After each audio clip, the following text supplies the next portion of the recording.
Salut à tous, une petite vidéo pour parler d'une actualité et surtout pour dénoncer encore une fois une certaine hypocrisie dans le milieu du fitness. On va parler de dopage, trafic de stéroïdes, etc.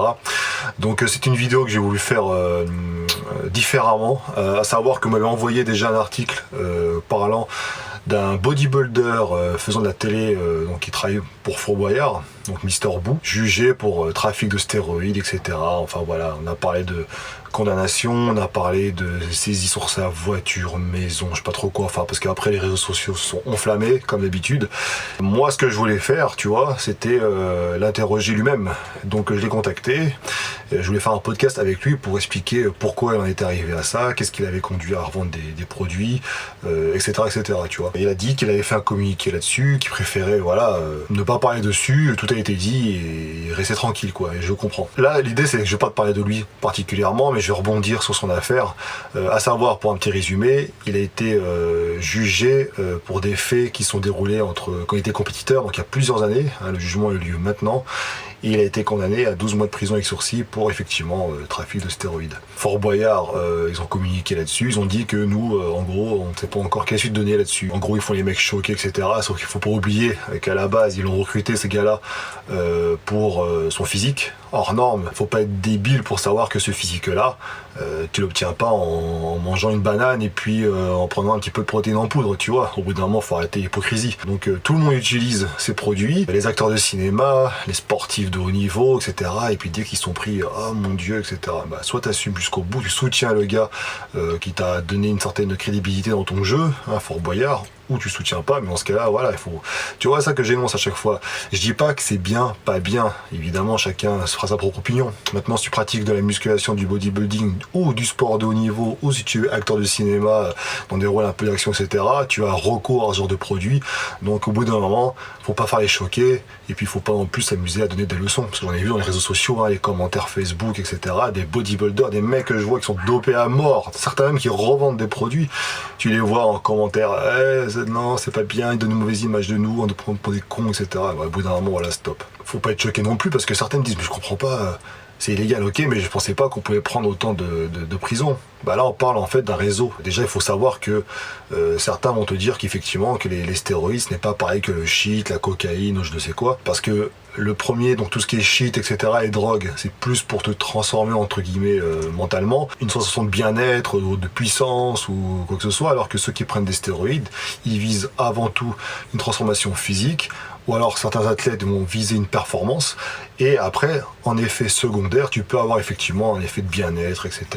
Sauf que le point commun entre les deux, c'est que ça reste illégal et que les peines sont similaires, tu vois. Encore une fois, je le rappelle, les stéroïdes, les produits dopants, ce sont souvent des produits, des médicaments qui sont dont la fonction première est détournée à des buts de performance et d'esthétisme, voire même des produits à usage vétérinaire qui sont détournés pour, par exemple, pour sécher, tu vois. Et là, je vais te dire un truc qui on n'en parle pas, mais c'est une réalité. Et encore une fois, mes propos, ce que je vais dire là, il faut pas généraliser, tous ne font pas ça, mais t'es assez intelligent pour savoir tout ça. Mais en tout cas, c'est une réalité. À savoir que, évidemment, ces genres de médicaments-là, à l'époque, tu pouvais te les procurer facilement parce que voilà, tu allais en pharmacie et puis tu traversais la frontière, ça allait, que c'était pas encore reconnu comme illégal. Maintenant que c'est devenu illégal, t'as plusieurs possibilités. Soit t'as des médecins véreux qui vont te prescrire ce genre de médicaments, soit tu vas pouvoir travailler, te procurer ça directement auprès de laboratoires pharmaceutiques qui passent ça, voilà, discretos. C'est très très rare, mais ça peut exister. En France, je sais pas, en tout cas, je sais qu'à l'étranger c'est possible. Ou alors tu as des réseaux un peu mafieux. Soit ils vont travailler avec des réseaux des laboratoires pharmaceutiques dans leur pays et puis il y a un échange et puis ils vont pouvoir travailler avec eux et ils vont pouvoir les fournir à ceux aux acheteurs. Ou alors certains vont même jusqu'à confectionner eux-mêmes ces produits dans des laboratoires clandestins avec une hygiène déplorable. D'ailleurs, des tests ont été effectués sur certains produits par des sites spécialisés. Hein. Tu as tapé sur Google, tu les trouveras. Ils ont trouvé des fois en principe actif, tu avais quasiment que dalle. Des fois, tu avais même de la pisse, tu avais des excréments, voilà, donc t'étonnes pas. Alors déjà que les produits dopants, c'est dangereux, hein, tu le sais très bien, on le dit, on le répète, voilà, on a fait des vidéos de ce que tu veux. Mais en plus de ça, si tu achètes ça sur le marché noir, t'as des risques aussi d'avoir des infections de ouf. Tu sais pas ce que tu te fous dans le cul, quoi. Donc ça, c'est une réalité. Alors évidemment, les acteurs, voilà, ce genre de personnes, les sportifs de haut niveau, eux, c'est directement auprès des laboratoires, j'imagine. Tu vois, je suis pas encore sûr, mais bon. J'imagine qu'ils vont pas commander ça sur Google pour acheter ça made in Thailand, tu vois. Le bodybuilding, on va se concentrer là-dessus, c'est cher, c'est un sport qui est cher. C'est pas pour rien que tous les influenceurs qui ont des super beaux physiques, des youtubeurs, des instagrammeurs, même des gens qui sont dans le fitness, qui ont des super physiques, ils sont souvent issus de familles aisées. Tu vois, alors évidemment il y a des exceptions, mais la majorité, tu prends les Américains, les mecs, ils sont déjà blindés, donc pour eux, à mon avis, il n'y a pas de souci pour se procurer ce genre de produits, point de vue financier. Après, au niveau des réseaux, je sais pas, mais en tout cas, voilà, ils n'ont pas ce problème-là. En France, je vais parler de ce que je connais, de gens que j'ai côtoyés, en France, c'est difficile.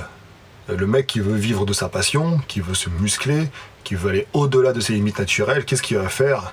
Mais il faut qu'il trouve de l'argent. Alors certains font des crédits, j'ai vu ça, des gens qui font des crédits, qui s'endettent. Ça c'est vraiment les gens qui se mettent dans la merde pour gagner un peu de protéines à la fin d'une compétition. Mais parce que souvent c'est parti d'un mal-être, où ils ont besoin de se prouver quelque chose. Enfin voilà, on va pas juger, mais ça existe. Ensuite, tu as ceux qui vont utiliser effectivement le porno, quoi, tout simplement. Hein, des caméras coquines, alors c'est aussi bien chez les mecs que chez les femmes.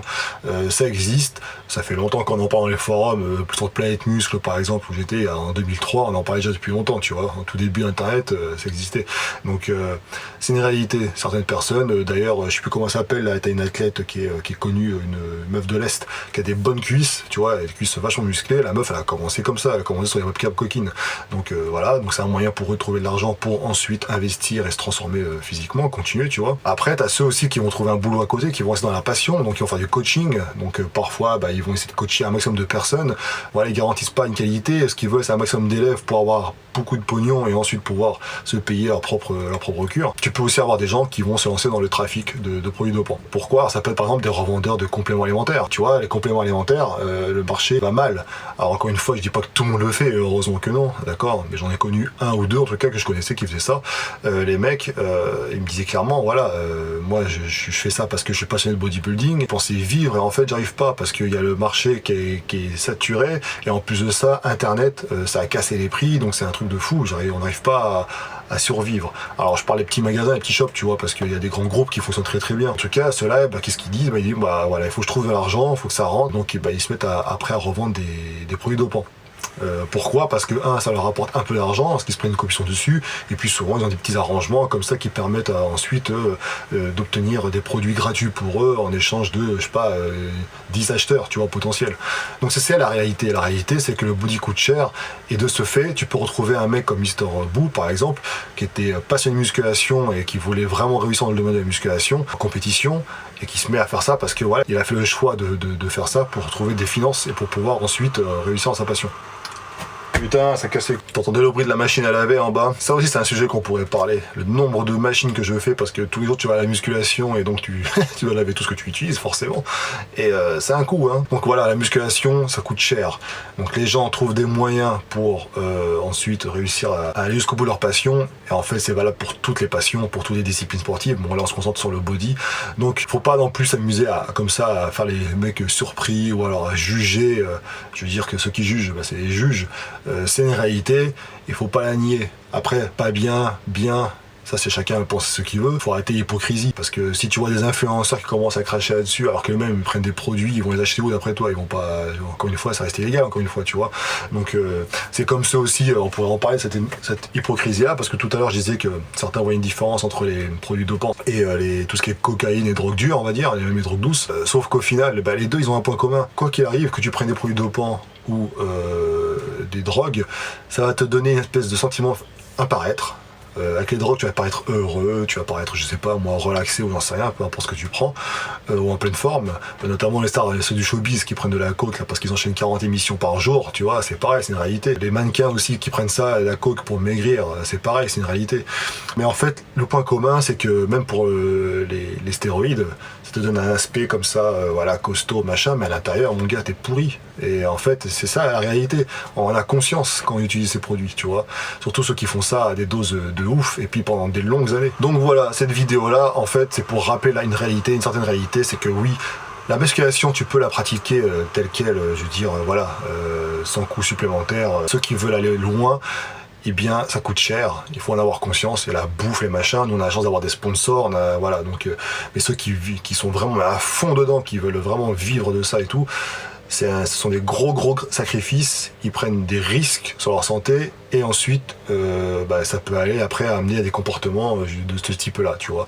Tu peux devenir de simple consommateur de ces produits-là à un revendeur et ensuite faire la une des médias. Et ça peut te ruiner ta carrière par la suite, évidemment, surtout si t'es connu. Si t'es intéressé, je pense pour les 30 000 abonnés, j'aimerais bien interviewer un mec qui revend des produits, tu vois. Donc ça serait intéressant de suivre son parcours, pourquoi on est arrivé là, pour qu'il explique aussi vraiment la réalité qu'il y a derrière tout ça. Donc si t'es intéressé, n'hésite pas, abonne-toi en masse, fais-le moi savoir dans les commentaires. Ciao.